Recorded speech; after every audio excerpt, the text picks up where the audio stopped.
Você já tentou dormir com um grito preso na garganta por 40 anos? Eu tentei. E ainda tento. Meu nome é Regina, tenho 90 anos, e eu abandonei o meu filho. Dizer isso em voz alta dói mais do que qualquer reumatismo que me consome os ossos. Dói porque não há um só dia que essa lembrança não me acompanhe feito sombra. Quando fecho os olhos à noite, é o choro dele que ouço. Não sei se era fome, medo, ou saudade, talvez tudo junto. Mas eu ouvia, mesmo quando o mundo ao redor silenciava. Eu era jovem, muito jovem quando me tornei mãe. Tinha apenas 19 anos e uma mala cheia de sonhos furados. O pai dele sumiu antes mesmo de saber que o menino vinha. E eu fiquei só, sozinha e assustada num mundo que não perdoava mulheres como eu. Morava numa pensão de quartos apertados e olhares julgadores. Trabalhava lavando roupa para fora, esfregando não só a sujeira dos panos alheios, mas a vergonha que eu mesma carregava. Quando ele nasceu, o mundo parou por um instante. Eu juro, aqueles olhinhos miúdos e úmidos me fitaram como se perguntassem: você vai ficar? E eu queria dizer que sim, que ficaria para sempre, mas o medo falava mais alto. O medo de fracassar, de não conseguir, de ser para ele o mesmo abandono que eu recebi da vida. Foram só 2 anos em que tentei dar conta, mas fracassei a cada tropeço. Me via cada vez mais afundada em dívidas, fome e solidão. Um dia, sem coragem para mais uma noite com ele chorando de fome e eu sem ter o que oferecer, deixei-o num orfanato. Era longe, fora da cidade, onde ninguém me conhecia. Levei uma muda de roupa, deixei com ele um ursinho puído, e fugi. Corri sem olhar para trás. Como se fugir do lugar também fosse fugir da culpa. Mas a verdade é que a culpa entrou comigo naquele ônibus, e nunca mais desceu. Nos anos seguintes, tentei seguir em frente, como as pessoas diziam. Trabalhei em casas de família, como empregada, cozinheira, até babá de filhos dos outros. E é isso que mais me dilacerava. Cuidar de crianças que não eram minhas, enquanto a minha, eu sequer sabia se estava vivo. Quando completei 50 anos, a vida já tinha me endurecido o rosto, mas o coração, esse, continuava frágil feito vidro. Foi numa madrugada qualquer que acordei suada, tremendo, como se alguém gritasse meu nome dentro da minha cabeça. Era ele, eu sabia, era o meu filho. A partir daquele dia, não consegui mais ignorar o que tinha feito. Comecei a procurar. Visitei orfanatos, conversei com assistentes sociais, voltei até aquela cidadezinha onde o deixei. Tudo o que consegui foi um nome: Caio. Ele foi adotado, disseram, por um casal que se mudou pouco depois. Não sabiam o destino exato, mas alguém comentou que tinham ido pro interior de Minas. E ali começou minha peregrinação. Cada cidadezinha, cada registro, cada nome parecido com o dele, eu investigava. Com fotos desbotadas e o coração aos pedaços, perguntava às pessoas: você conheceu um menino chamado Caio? Adotado, talvez? Nada. Anos se passaram. Até que um dia, sentada numa praça com uma senhora que conheci num desses caminhos, ela me contou que vira uma reportagem local de um rapaz chamado Caio, que fora morto num assalto à mão armada. Era músico, dizia a matéria. Tocava em bares, vivia com simplicidade, e foi morto por resistir a um roubo. Senti o mundo cair sobre mim. Pedi que ela me mostrasse. E quando vi a foto, não tive dúvidas. Aqueles olhos, eram meus. Os mesmos que me fitaram no berço, perguntando se eu ficaria. Se você está gostando dessa história, deixe seu like e se inscreva no canal Enigmas do Tempo. Aqui, cada memória esquecida ganha voz. Desde aquele dia, eu não durmo. Só me deito. E aguardo o amanhecer como quem espera por um perdão que talvez nunca venha. Eu não chorei quando descobri. Não consegui. Era como se o corpo inteiro tivesse secado por dentro. Só fiquei ali, sentada naquele banco de praça, olhando para o nada, enquanto o mundo ao redor seguia seu curso sem saber que o meu tinha parado. Eu, Regina, 90 anos nas costas, mas desde aquele dia passei a carregar também a morte do meu filho.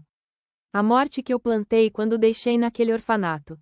O tempo, esse miserável que tudo engole, não apagou nada. Apenas escondeu. Eu me agarrei à rotina como quem tenta não afundar.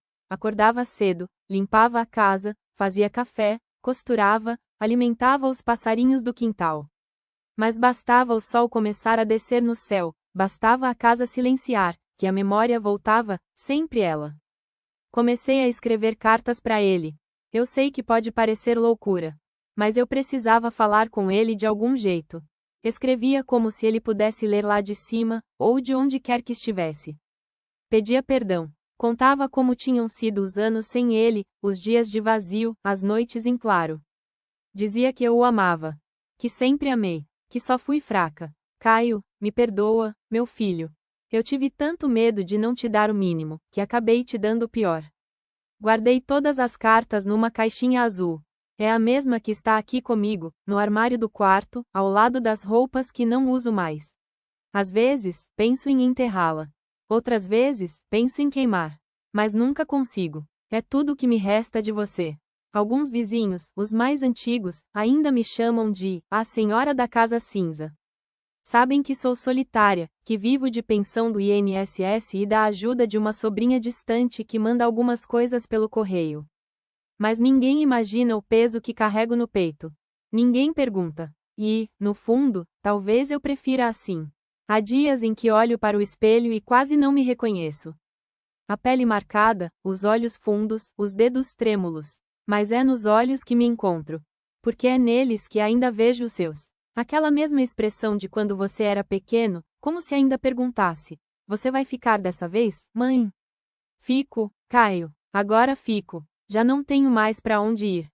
Só espero que, onde quer que esteja, você possa me ouvir. Porque eu falo com você todos os dias. Às vezes, em voz alta. Às vezes, só no pensamento. Eu conto das tardes em que passo sozinha, das flores que plantei no jardim, das receitas que tentei fazer igual minha mãe fazia, mesmo que você nunca tenha provado. Falo das músicas que ouço no rádio antigo. Uma vez, tocou uma que dizia: se arrependimento matasse, e eu ri sozinha. Mas logo depois chorei, porque se arrependimento matasse, eu não estaria aqui há muito tempo. Se essa história está tocando seu coração, curta o vídeo e se inscreva no canal Enigmas do Tempo. Suas interações ajudam essas memórias a não desaparecerem com o vento. Às vezes, eu imagino como teria sido se eu tivesse ficado. Talvez a gente morasse numa casa simples, de reboco mal feito, mas cheia de risos. Talvez eu te ensinasse a cozinhar arroz sem queimar, ou você me mostrasse como mexer naquelas máquinas novas, talvez você fosse pai. E eu, avó. Mas talvez, é uma estrada que não leva a lugar nenhum. E eu já caminhei demais por ela. Agora só caminho até a varanda. Sento na mesma cadeira, olho o céu e espero.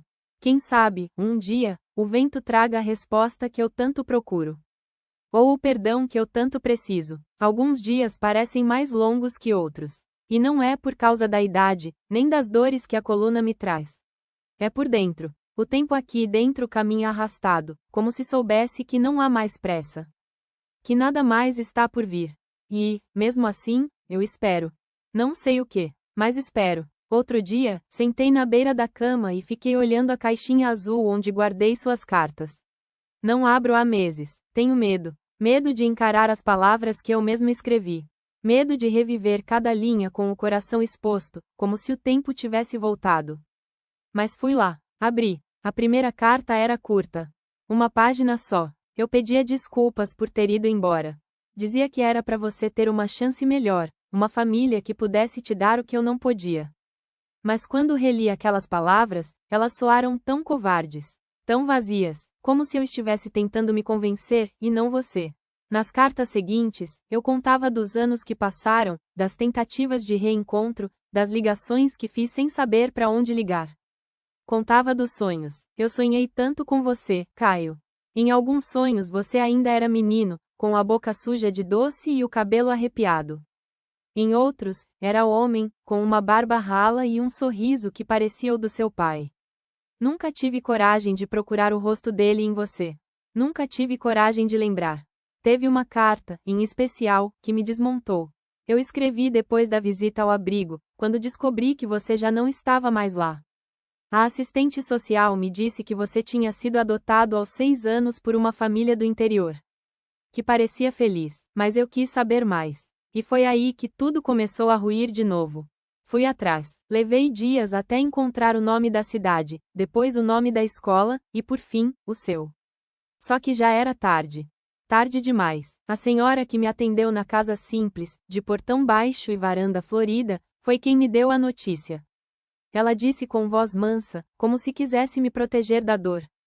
Ele era um bom rapaz. Trabalhador. Gentil com todos. Foi uma perda muito triste para a cidade. Um assalto, coisa de segundos. Você morreu voltando do trabalho. Um celular e uma mochila. Nada mais. 3 tiros. Um só bastava. Naquele dia, eu voltei de ônibus. Chovia. Eu não chorei, mas molhei o rosto de tanto olhar para a janela. Cada gota que escorria me lembrava de tudo que eu perdi. Não foi só você, Caio. Foi tudo que a gente podia ter sido. Desde então, vivo como quem espera um último trem. Meus passos são lentos, minha memória falha, mas sua lembrança, essa é nítida. Nítida como a primeira vez que você abriu os olhos nos meus braços. Eu nunca esqueci aquele olhar. Hoje, meus vizinhos dizem que sou forte. Dizem que tenho uma coragem que eles não teriam. Mas a verdade é que a coragem me faltou quando mais importava. Eu fui fraca. Fui egoísta. Me escondi atrás do medo da miséria, e deixei você enfrentar sozinho o que eu deveria ter protegido. Sabe, às vezes eu vejo vídeos na internet, dessas histórias de reencontros, de filhos que acham suas mães depois de décadas. E eu penso que, se você estivesse vivo, talvez a gente também tivesse se encontrado. Talvez você tivesse me perdoado. Ou talvez não, mas ao menos eu teria dito olhando nos seus olhos: me perdoa, meu filho. Me perdoa por ter ido embora. Se essa história tocou você de alguma forma, curta o vídeo e se inscreva no canal Enigmas do Tempo. É por meio dessas memórias que tantas vozes esquecidas ainda conseguem ser ouvidas. Hoje, meu quarto é silencioso. As janelas rangem quando o vento passa, e às vezes acho que é você chegando. Uma ilusão que dói, mas que consola. Não tenho mais muitas visitas. Só a senhora Lourdes, que traz pão e me ajuda com os remédios. Às vezes ela fica em silêncio comigo na varanda. Eu gosto disso. O silêncio, quando compreendido, também é um tipo de abraço. E é nesse silêncio que eu termino mais um dia. Mais uma carta não escrita, mais uma lembrança sussurrada pro céu. Porque, no fim, Caio, é tudo o que me resta.